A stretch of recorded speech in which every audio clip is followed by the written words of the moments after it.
For half a century, WJPZ Syracuse has been the greatest media classroom on the planet.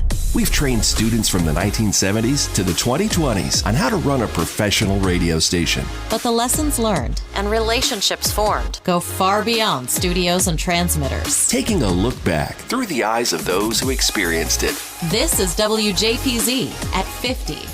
Welcome to WJPZ at 50. I am John Jagay. From when today's guest was born with the initials CEO, it's no surprise that she has excelled at everything she has set her mind to. And her professional success is matched only by what a great friend she's been to so many of our WJPZ alumni. I consider myself lucky because I got to meet her when she was a baby freshman when she walked into the radio station. And that is Christy Vincent, formerly Christy Ogonis. Welcome to the podcast. Thanks, Jack. I didn't expect that kind of opening. So I know we're on video and everyone won't see it, but if they could, I am blushing deeply at the moment. So thank you for such a kind opener. I meant every word of it. It is well-deserved. Let's start at the beginning, Christy. How did you get to Syracuse and then to WJPZ? Yeah, sure. So I'm a Massachusetts girl. I grew up in Western Mass, just outside of the Berkshires, and I really was not looking at schools beyond proper New England. And it wasn't until my guidance counselor at the time, who had watched me through high school really excel in all the musical theater stuff we were doing, band, lots of not so much debate club stuff, but a lot of public speaking, where he was like, have you considered Syracuse? And I hadn't, because I drew that radius around my hometown and was like, I don't want to go further than this. And then I started looking at Syracuse and I was like, wow, Newhouse looks amazing. And I applied and I got in. And so it ended up being my top choice and it all worked out. So that's how I walked through the doors, and I say that with air quotes, of Syracuse in the fall of 2001. Which was actually my senior year. We were in a brand new studio at that point. How did you stumble upon the radio station? Yeah, well, you could ask one of our other mutual friends this question. His name is Brett Bosse. I went to the Shine Student Center activity fair. It must have been late August, so right after school had started. And I was trying to figure out, what do I want to get into? Because I did a million things in high school and I loved it, but I was really over scheduled. And I wanted to pick one or two things that I could be really passionate about. And so Brett Bosse was there representing WJPZ. And I apologize if I forgot anyone else who might have been there at the time, but it was really, Brett and I struck up a conversation. We were chatting and he said, would you ever consider coming over to the station? I'm looking to build my news team. And I wasn't particularly interested in news, which is fast forward why I switched my majors in Newhouse at some point. What did you switch to?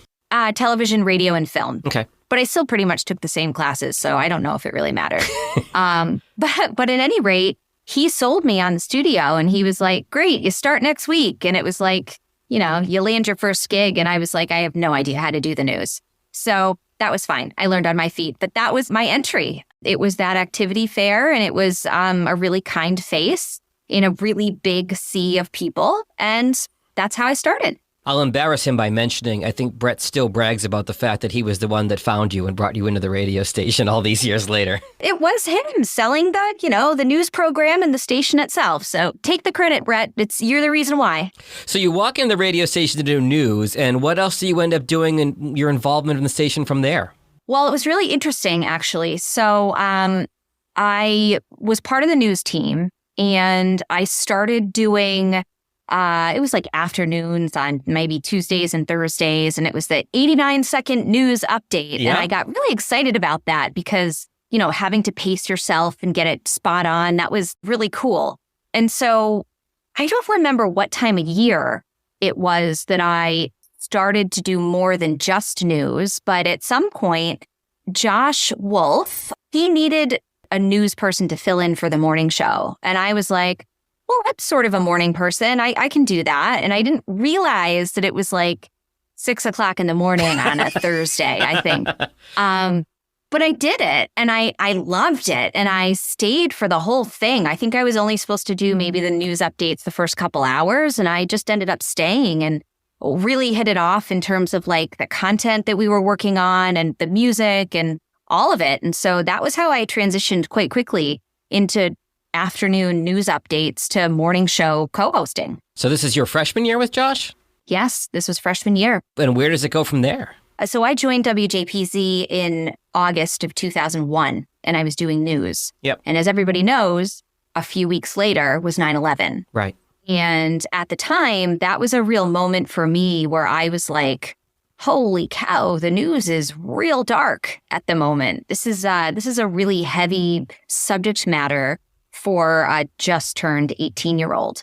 And so something that I found really interesting about the station was that I was still really excited about the news, but those 89-second news updates were just enough for me to stomach at the time, and then move on to other things, more uplifting things and community involvement. And so getting into the morning show with Josh really helped me understand a bit more of the business of radio and what WJPZ was for the community. And so when you think about the promotions that we were giving away, the sponsors who were giving us the promotional stuff to give away on the air, all of that co-branded marketing was really cool. And so because I fell in love with the format of the morning show, I ended up becoming the morning show producer, the Z Morning Zoo producer. Later, I want to say I joined the exec staff my sophomore, junior year, and became part of that staff, right? And so I was involved in recruitment for new DJs and for people to fill in. By the time it was my senior year at Syracuse, I was leading sort of the skeletal outline of what the morning show should be. So making sure we were landing like the right elements, and then people could pepper in their content as needed. I always thought of it as like a brick and mortar. So we had the bricks that held the show together. And then whatever the co-hosts wanted to do for the mortar, that was up to them. If they wanted to lean more on sports, that's cool. If they wanted to lean more on pop culture, that's cool. So yeah, it was really the morning show that I really focused on. But being part of the exec staff, as you may recall, it really helped you understand the full business of the station. Oh, and speaking of the business of the radio station, you got into the business shortly after graduating, right? Yeah. So I had the lucky fortune that I joined the station as a freshman. I went to Banquet my freshman year and realized quite quickly how robust and rich the alumni network is for WJPZ. And so I got to know, even as a freshman, I got to know my future employers. So Rocco, Macri, and Chris Bungo.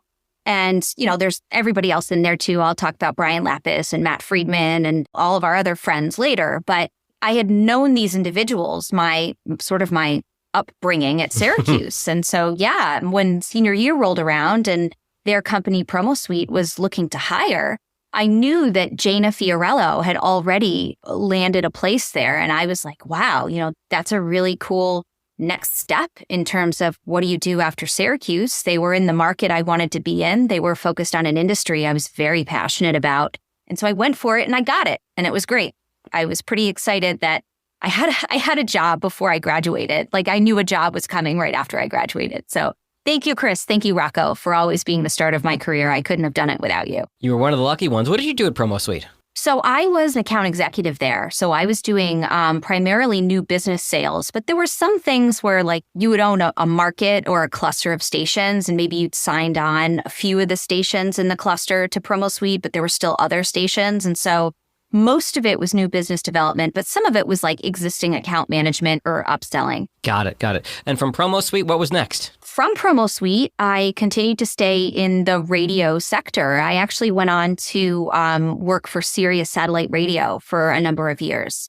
And this was a different take on sales and selling. It was actually working with their customer service centers globally on sales and retention strategies. So when somebody was like, I don't want this satellite radio anymore, my radio's broken, they would call into a call center and tell somebody, hey, I want to cancel. And I was responsible for putting together the programs to be like, no, don't go. What could we do for you? Would you like a new radio? Could we give you a few months free? And I was in my early 20s at the time, and it was fascinating what happens on the other end of the phone when you call into customer service somewhere. And honestly, that job built a huge amount of empathy in me for who was on the other line. Like, you're never happy when a piece of technology or a service is failing you. Sure. But there is a human that you are calling on the other end of the phone. And so that has built a deep understanding in me about what is exceptional customer service and what's terrible customer service. And so good lessons learned there in terms of how to do things well. I think that's a double-edged sword. When I was in college on semester breaks and vacations, I worked in a call center. I worked in a roadside assistance call center. And I think when you've worked a customer service job and you've seen the other side of it, I think there's two pieces to this. One is what you just alluded to, which is that you know what's good customer service and what's bad customer service, and because you've seen it from the other side. But I think the other side, to your other point, is empathy. Once you've worked a customer service job, if you call somebody, whether it's for a dentist appointment or for a subscription you're subscribed to online or whatever it is, I think once you've been on the other side of that phone, you tend to be a lot more nice and a lot more patient and realize, just like you said, there's a human on the other end of the phone. And it will be a lot for me to ever lose my cool with somebody on a phone, customer service, because I've been that other person. And I think even if it's, picking up dinner or whatever you're doing, just be nice. It's not that hard. Yeah. Kindness, it's free. It's very easy. I'm thinking of every time that I've called to say, hey, I don't think I want my Sirius satellite radio anymore. And they're like, well, we'll give it to you for next to nothing. And I'm like, okay, well, I guess I'll hang on to it for a while. And I think the jig is finally up. I think I'm finally paying full price for it now. But it is interesting to think about how you said you're in your early 20s and you're helping figure out the flow of how that call would go and what gets offered. Yeah. And that's only, I've worked in a lot of subscription and membership businesses since then. And it was really, that was the start of it for me, was what does it take to create a really good customer retention flow when someone is like, I don't want this anymore. It's being the master of the breakup, I guess. How do you retake control of the situation, which has never worked in my personal life, but definitely worked for me professionally. So, however, and this is what I alluded to you about you being a great friend, I can't count the number of breakups that I've been through personally that I've called you for advice on. You have been such a sage advisor to me over the years. So thank you for that. But also, listen, you've done the same thing for me. I think we've always had the benefit of knowing each other in our younger years. That, your 20s are great, but your 20s are terrible. So we've lived through that. I mean, my 30s were great. I'm heading into my 40s now. It's like your 30s, you know more and you make more money. And so that helps. Your 40s, I feel like these are going to be great. I don't expect any crazy phone calls. Everything's going to be smooth, right? Don't tell me what the outcome will be there, John. But since when do you call me John? Sorry, I'm used to the formal. Yeah, Jag. I'll have to go back to Jag versus John. No, it's all the interviews I've been on lately where I'm like, ooh, do you call the person by their nickname or do you call them by their real name? So okay, fair. So what's next after Sirius? All right. So for me, being in the radio industry, it was always about the music, and this was the former band geek in me. This was the musical theater nerd. The music was always the reason why I was doing radio stuff. And so I ended up moving into a digital music subscription company, which was a rival at the time to iTunes. Okay. And the name of the company was eMusic. Mm-hmm. And their big value prop was they signed all of the indie labels. So they were selling digital downloads for indie that were like, screw Apple. We're not going to put our albums and labels on Apple. We're going to sell them through eMusic. And so it was a global company and they were pretty successful at the time. They're gone now, and that's okay because I have a lot of cool merch that you can never get again. But this was a partnership marketing gig, but it was really focused on not only sales and retention of subscribers and customers, but how do you partner with big brands to create like a co-branded experience? And so we did a lot of work with the tech industry in terms of like physical technology. So you buy some new Bose headphones and you get 75 free downloads from eMusic. Ah, okay. You buy a new laptop from Lenovo and the eMusic app is installed on the interface and you get a free subscription and a free download situation. And so again, that was really fascinating from the subscription time at Sirius. And so I built on that, got back to the music at eMusic. And that was actually where I learned a ton about digital marketing. Like, how do you run ads across the interweb and make money off of them to drive your business? And so fast forward, I moved my career from eMusic into digital marketing and the digital media industry fully. And I've been there for 13, 14 years now. And I don't know if I'll ever leave. So we'll see. And you've worked for obviously one of the biggest names in the space, and that, of course, being Facebook/Meta. Tell me about your roles there very briefly. I promise I don't want this to sound like a job interview. I just want other alumni who don't know you as well. I want to get them to get to know your backstory. So please don't feel like this is a job interview. It's not formal. Yeah, no, this is great. Listen, one, this is free press because, spoiler alert, I am in the market for a new gig, alumni base. But two, I like telling my story. Everybody should be able to know their story and know their truth and play it back in different ways. And so, yes, I, for the past about 7.5 years, have been at Facebook, and they brought me in based on my subject expertise across really the infrastructure of the digital media ecosystem. So everything from like, where do you host your content for a digital ad? What are the bells and whistles that you have to press to serve an ad to the right person at the right time? And so I did a little bit of account management, a little bit of new business development at Facebook. But for the past several years, I've done marketing and analytics education, both internally and externally on, geez, if you're spending $100 million in a digital media plan, is it working? Just throwing your money at this big name like Facebook or Google, what are the ways in which you can measure and make sure that it's effective? And so I've done a ton of development in terms of like, how do we upskill not only our employees, but everybody on how this works? Because if there's like a lack of knowledge, then people aren't going to want to invest their time, energy, and most importantly, their money. Right. So that's really what I've been doing for the past several years, is building these internal and external learning and development programs to upskill the industry. I think that's fascinating, especially what you said about like taking a bunch of stuff and throwing it at the wall, because I think a lot of folks who don't understand the space very well, I just need to spend money on Google ads, I just need to spend money on Facebook ads, but knowing where to essentially hunt with a sniper rifle instead of buckshot. And then also, how do you measure your results? I think that's so important. Oh, it's so important. And when you think about, forget about like your Nikes and your massive companies of the world. What about, your local running store? Or what about the coffee shop that just opened on the corner and wants to reach local people and they have $100 to sell? Those are the people that I'm most passionate about educating, because I want them to not be afraid of the big names and the big infrastructure of Google and Facebook.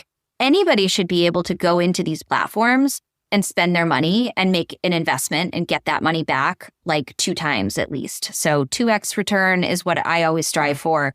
And I think it's really important that there are ways for people to upskill themselves that are frankly free. So that's another piece of it, but I could talk for hours about that. Give me a quick 30 seconds on that. I think that education should be accessible to all. And I know this is ridiculous coming from someone who went to a private university, but when it comes to digital media literacy, it should be free. Nobody should have to pay for baseline understanding and foundational education. If you want to get things like professional certifications or master's degrees in digital media, great. But I'm very invested in creating a world where digital literacy is accessible to everyone. It's easy to hear the passion in your voice. One of the things that I heard you mention as you kind of took us through your career to this point, Christy, is how you kind of built on the knowledge in each role and led that up to the next role and kind of stacked it like that. Let me bring it back to WJPZ. What are some of the lessons that you learned at WJPZ that served you well throughout your career so far? The biggest one is timing. Timing is everything. And I mean that in a literal sense of landing your audio points correctly when you're doing an 89-second news update. But I think it also, as it relates to career and professional bases, know your audience and know when you need to land the point and when you need to listen. Active listening is just as important in timing what you want to say as saying the actual thing that you want to say, if that makes sense. Everybody needs to recognize that when it comes to your professional career, yes, you are in control and you can go wherever you want to go and do what you want to do. But there are times when the timing won't be right to do certain things, and that's okay. There are times when opportunity knocks, and yeah, you got to jump for it. But I think that idea of timing and having a lot of room for making decisions and when you're going to land at that point versus do that next thing. That's a big thing that I learned at WJPZ. The other thing I would say is I had a part-time job my junior year, going into my senior year. I landed a part-time job at a ClearChannel cluster in Springfield, Massachusetts, thanks to Brian Lapis, our wonderful alumni here. Brian got me a gig at ClearChannel working part-time for the country radio station there. And there was a gentleman who I worked with in the promotions department. He was kind of listening to where I was focusing on in my career because I had one more year at Syracuse. And he was like, you know what? It's all radio.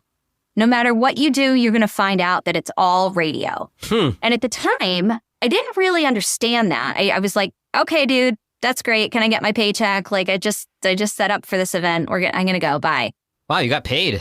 I'm impressed by that. Right? Yeah. I mean, Brian, again, Brian Lapis scored me a good gig there. But the idea that it's all radio, it's the way you treat people, which hopefully is kindly, both on and off the air, is critical to you and your brand and the way that people will see you both at that job and in the future.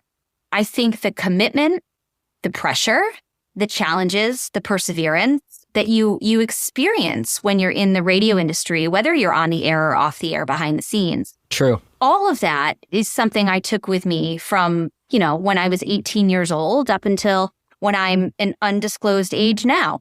Someone can do the math on the back end and figure out how old I am.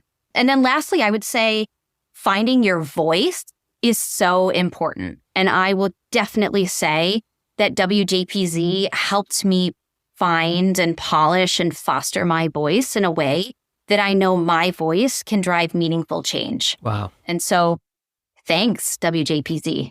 So, Christy, earlier you mentioned your experience in digital and in marketing. You were part of a significant time period at the radio station where we went digital.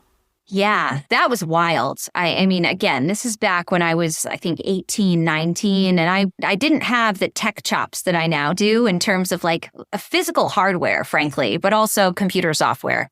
But we were switching over to an entirely digital board. And that is very different from like the high touch bells and whistles and carts that we would have switch over in the little cart readers. And so that was just a phenomenal moment in terms of continuing to keep WJPZ as like the best college radio station in the country. I mean, not only was it for talent in our programming, but we had the tech behind us to back that up. And I was astonished at how quickly everyone was able to make that leap from, reaching around all over the studio to get the carts in the right songs versus computer. And it was quite the foreshadowing to where the advertising and music and digital industry has now gone, which I think is awesome. It was just a huge piece of evolution at the station, and I was happy to be part of it. Just one more instance of us continuing to evolve as the world's greatest media classroom. Can you name some of the folks that you've built lifelong relationships with? I know there's so many of them, but some folks that, whether they went to school with you or before you or after you, that you've had these lifelong relationships with because of WJPZ? Sure. Well, I'm talking to one right now, obviously. Jag, Mr. John Gay. I called you John again. Feelings mutual. Look, there's yourself, and then there's individuals like Josh Wolff, who I was on the air with. Brian Lapis, I've always sang out praise to. And then there's other people who, I didn't connect with until like after I graduated. And so I look at someone like Matt Friedman. Matt and I knew each other from the banquets, and he was always part of sort of my alumni network. But I feel like Matt and I have fostered an even stronger friendship since I graduated. You have TJ Basala, who I was on the air with. And there is something that I want to call out too. What I love about the banquet each year or each 5 years or each decade that you go is that it is that family reunion where it doesn't matter if you haven't seen or spoken to someone for a very long time. The minute you're back, it's like no time has passed. And so I think about someone like Dave McKinley, who was my co-host for years on air. And we didn't see each other for a very, very long time after graduation. We were in the same graduating class, and we were very close at the time. And then, our worlds drifted. Mm-hmm. But whenever we see each other at these banquets, it is like no time has passed. And what I will also say in terms of these friendships is that they evolve and they mature over time. Yeah. So someone like John Farrakani, who was, I think, the GM my freshman year. Would have been your sophomore year, yeah, because that would have been the year after I graduated. Yep. So John and I knew each other in passing while I was at the station. But it wasn't until after we both graduated and went out in our careers and sort of reintroduced ourselves at an October fall conference that I got to know him and his lovely wife, Lindsay Janice, who they're both very successful at ABC. We built a friendship, and now it's like we see them in the city, we see them in California, and it's just like it's a whole different level beyond the walls of the station. And that's the point. It's taking what you learned at that station and bringing it out into the world. You mentioned the Banquet. You spent some time as the chair of the Banquet. I did. I was on the board of directors for 3 years as like a young alumnus. And I want to say it was the second or third year that I was on the board that I was the Banquet chairperson. I want to say it might have been Banquet 25 because I remember making like quarters because it was the like, there you go. Half a quarter. Yes. It's a silly take on that. Don't hire me to do your branding. It was really, really fulfilling and I loved it. I think at the time I was really challenged because I was working for Sirius and I was on the road like 3 weeks out of the month. Yeah. So unfortunately, it just got to a point where I was like, I don't think I can take another call from a hotel room in Louisville, Kentucky, or I can't get reception in this weird hotel in the Dominican Republic. So I loved it. And it is, listen, hats off to everyone who's done the Banquet over the years. You know, Dina, I think, is probably the longest standing Banquet chairperson. She is the queen of chairpersoning. We've had Eileen in the past, and then we have a new one this year. Sam Candell, class of 18. You'll hear her voice in this podcast. I think the Banquet's in really good hands with Sam, so that's amazing. Tell me if you can think of one, Christy, a funny story from your time at JPZ that you still look back on X years later and laugh.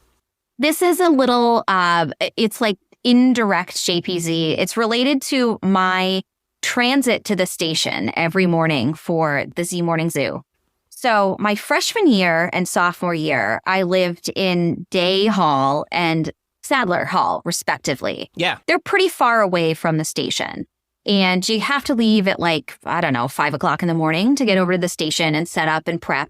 And so Syracuse University offered this great service where public safety would come and actually pick you up and drive you to the station. And for, like an 18-year-old woman trying to walk across Syracuse campus at night, that was just like that was not going to work for me. Right. I was not going to do that on my own. So I would call public safety every, I think, Thursday morning, and they would come and pick me up. And there were a couple times where they would drive me down, like, Comstock or one of the major, like, frat rows. And people would recognize me in the car that I knew, and they'd be like, Christy got arrested. She's getting taken home. And I would be like, no, I'm going on the radio. And like, nobody believed me. And so I'd see some of these people in class later and they'd be like, you were so wasted. They had to pick you up. And I was like, no, I was stone cold sober, exhausted, and going to the radio station. So that's one of the funny stories I have. And then the other, which I hope is relatable, otherwise I'm going to be really embarrassed. I can't tell you the number of times that I like got locked out of Watson because I was like jetting over to Kimmel to grab a Dunkin' in between certain sets. And I would be like, I don't know what it was, if I would forget a card but I got locked out so many times. And again, I was like, hi, public safety, can you come let me in? Because I'm on the air. And we're about to be off the air unless I get in there next 3 minutes. Yeah, that was really fun. Those are my two probably silly stories. Christy, congratulations on all of your success. She is looking at the moment right now, as she mentioned earlier. So if you are looking to hire somebody with Christy's chops, her skill set's probably too long to list in this podcast, but feel free to reach out to her. Thanks so much, Jack. This has been so much fun. The WJPZ at 50 podcast is created entirely by the staff and alumni of the world's greatest media classroom. It's hosted by John Jag Gay, class of 2002. Editing help from James Bames Grundy III, class of 2020. Imaging by Maureen Cooper, class of 1999. And Ed Lacombe, class of 1985. Podcast artwork by Marty Dundix, class of 2001. Follow WJPZ at 50 on Apple Podcasts, Spotify, YouTube, or wherever you're listening right now.